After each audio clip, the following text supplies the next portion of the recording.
जनगणना और जातीय जनगणना को लेकर अब इंतजार खत्म हो गया है। सरकार की तरफ से, केंद्र सरकार की तरफ से अधिसूचना जारी कर दी गई है। अधिसूचना जारी होने के साथ ही इस पर सियासत भी शुरू हो गई है। अब बताया यह जा रहा है कि जनगणना अधिनियम 1948 के तहत 2027 में होने वाली जनगणना को लेकर आधिकारिक गैजेट अधिसूचना जारी कर दी गई है और 2027 में ये जनगणना कराई जाएगी। 1 मार्च 2027 की आधी रात की तारीख को आधार माना जाएगा, लेकिन ठंडे और बर्फबारी वाले इलाकों जम्मू कश्मीर के कुछ हिस्से, हिमाचल प्रदेश, लद्दाख और उत्तराखंड में ये तारीख 1 अक्टूबर 2026 तय की गई है। ज्यादा जानकारी के लिए इस वक्त हमारे साथ हमारे सहयोगी दिल्ली संवाददाता दीपक जुड़े हुए हैं। दीपक, एक बड़ा ऐलान है केंद्र सरकार की तरफ से, इसे लेकर हर तरफ से प्रतिक्रियाओं का दौर भी शुरू हो गया है, जहां बीजेपी और एनडीए समर्थित दलों ने इसका समर्थन किया है, स्वागत किया है। वहीं आरजेडी, झारखंड मुक्ति मोर्चा जैसे दलों ने इसका विरोध भी किया है। उन्होंने कहा है कि इतने विलंब से क्यों कराई जा रही है जनगणना। क्या कुछ अपडेट आ रहे हैं इसे लेकर? देखिए, बिल्कुल सोरी जनगणना को लेकर जो है एक अधिसूचना केंद्र सरकार की तरफ से जारी कर दी जाती है। 2 चरणों में जो है इस जनगणना कराने की जो अधिसूचना है वो जारी की गई है। सबसे पहले 1 मार्च 2027 जो कि मैदानी इलाकों में जो जनगणना कराई जाएगी वो 1 मार्च 2027 की तारीख रखी गई है। वहीं पहाड़ी इलाकों में जो बर्फीले इलाके हैं वहां पर जो है 1 अक्टूबर 2026, ये 2 ऐसी तारीख है जहां पे अधिसूचना केंद्र सरकार ने जारी करी है, जिसमें आधी रात जो है इसका जो तारीख मानी जाएगी। लेकिन इसे विगत अगर दूसरी तरफ देखा जाए तो इस अधिसूचना को लेकर जो है विपक्षी दलों में काफी नाराजगी है।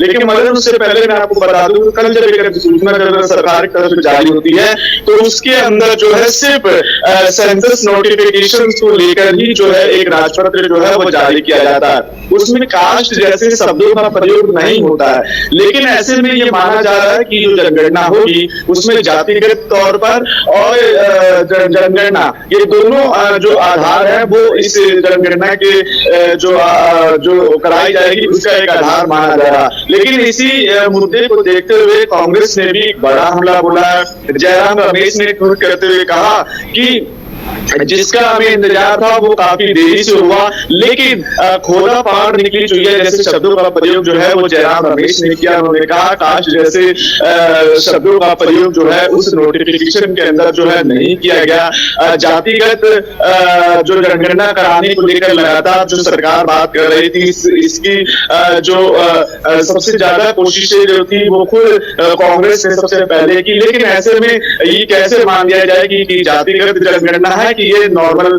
जो जनगणना है। लेकिन सरकार की तरफ से ये कहा जा रहा है, एनडीए की तरफ से ये कहा जा रहा है कि ये जो जनगणना है वो जातिगत आधार पे रहेगा। इसमें 3 स्वरूप जो है वो देखने को मिलेंगे, जिसमें आर्थिक, सांस्कृतिक और सामाजिक जो 3 जो चीजें रहेंगी वो उस आधार पे जो है जनगणना कराई जाएगी। जिसमें आपका आर्थिक, आपके पास स्थितियां क्या है, संपत्ति आपके पास कितनी है, जाति आपकी क्या रहेगी, सांस्कृतिक आपकी संस्कृति से जुड़े हुए लोग हैं, ये तमाम चीज का जो विवरण है उस जनगणना के अंदर रहने वाला है। लेकिन विपक्षी जो लोग हैं वो खासा इस चीज से नाराज है, क्योंकि आखिरकार इतनी देरी क्यों जो इस जनगणना को लेकर कराई जा रही है। लेकिन मगर इससे आपको पहले बता दूं कि 34 लाख से ज्यादा कर्मी जो है इस पूरे जनगणना को कराने के लिए जो है कार्यरत रहेंगे। 34 लाख से ज्यादा कर्मी डिजिटली रूप से जो है कार्यरत रहेंगे। तो आप समझ सकते हैं कि सरकार की प्लानिंग किस तरीके से है। और ये 2 चरणों में जब ये कराने का जो निर्णय लिया गया है, उससे पहले बिहार का विधानसभा चुनाव है। लेकिन सबसे बड़ी बात यह है कि इस जनगणना का जो फर्क है, इम्पैक्ट है, वो आखिरकार बिहार विधानसभा चुनाव में कितना पड़ेगा, ये देखने वाली बात जरूर होगी मदन जी। चलिए, और बिहार में इसका कितना असर दिखेगा, वाकई में ये देखने वाली बात होगी। उसके बाद बंगाल के चुनाव अगले साल होने हैं, तो लगता है दीपक ये एक सियासी मुद्दा बनेगा और आने वाले दिनों में इस पर और जमकर सियासत होगी। देखिए बिल्कुल क्योंकि हम लगातार ये सुनते हुए आए हैं कि चाहे कांग्रेस की बात करें, आरजेडी की बात करें, चाहे यूपीए सरकार की बात करें, तो लगातार इनकी जुबानों से ये यही कहते हुए हम सुन रहे हैं कि जातिगत जनगणना का जो आधार है वो हमने सेट किया था कि बिहार के अंदर खासतौर पर जातिगत जनगणना होनी चाहिए। और ये हम जानते भी है कि बिहार के अंदर जो है वो जाति की लड़ाई काफी ज्यादा है, चाहे वो कोई की बात करे, यादवों की बात करे, ब्राह्मणों की बात करे, राजपूतों की बात करे, चाहे दूसरे अन्य जातों की बात करे। तो लेकिन ऐसे में जब एनडीए का बिल्कुल इस यूटर्न आता है, एनडीए जब एकदम से तैयार हो जाती है, केंद्र सरकार जब इसको लेकर प्रस्ताव पारित किया जाता है संसद के अंदर, उसके बाद फिर नोटिफिकेशन जारी किया जाता है, तो सीधे तौर पर आप ये समझ सकते हैं कि कहीं ना कहीं जो विपक्षी जो पार्टियां थी उसके ऊपर कितना बड़ा प्लेटफॉर्म जो है वो सरकार ने किया है।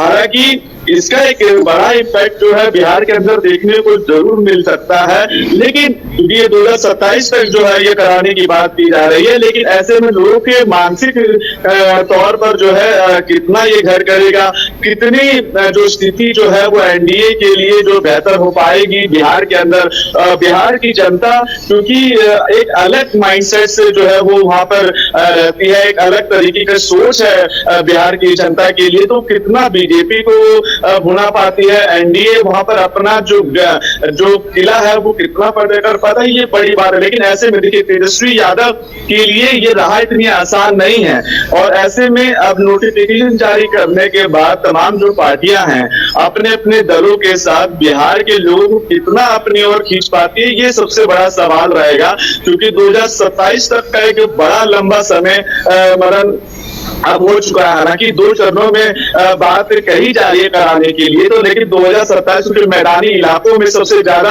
अब चीजें दिखेंगी, और बिहार एक मैदानी इलाकों में आता है, तो कहीं ना कहीं अब इलेक्शन को देखते हुए खासतौर पर लोग वहां पे क्या सोचते हैं, ये एक देखने वाली बात रहेगी। जी चलिए दीपक, हमारे साथ जुड़ने के लिए और तमाम जानकारी देने के लिए बहुत बहुत धन्यवाद। तो अब जातिगत जनगणना और जनगणना को लेकर जो अधिसूचना जारी हुई है उस पर सियासत किस कदर होती है ये देखने वाली बात होगी। अगर आप देश के किसी भी कोने में रहते हैं, अगर आप पटना आना चाहते हैं और घर जैसे रहने और खाने का आनंद लेना चाहते हैं तो एक बार जरूर आए होटल डायमंड। संपर्क करें 9572759746, 9031859981, 0612400158 एड्रेस अपोजिट विद्या संस्कार school, Ranjan Path, Gola road, Bailey road, Patna 801503। Rainbow river water park unlimited fun. Rainbow की तरह यहाँ है रंग बिरंगे वाटर राइड्स जो करेंगे आपको रोमांचित। 30 feet thrilling family pool slide, cyclone tube slide, multilane slide, dark house slide करें एंजॉय। मल्टीप्लेयर स्टेशन में परिवार और दोस्तों के साथ करें मस्ती। ऑक्टोपस रेन डांस में एक्साइटमेंट का लीजिए सुपर डोज। बच्चों के लिए tots play area, Mickey Mouse jumping, wave pool. तो देर किस बात की, अनलिमिटेड फन के लिए है ना रेनबो रिवर वाटर पार्क।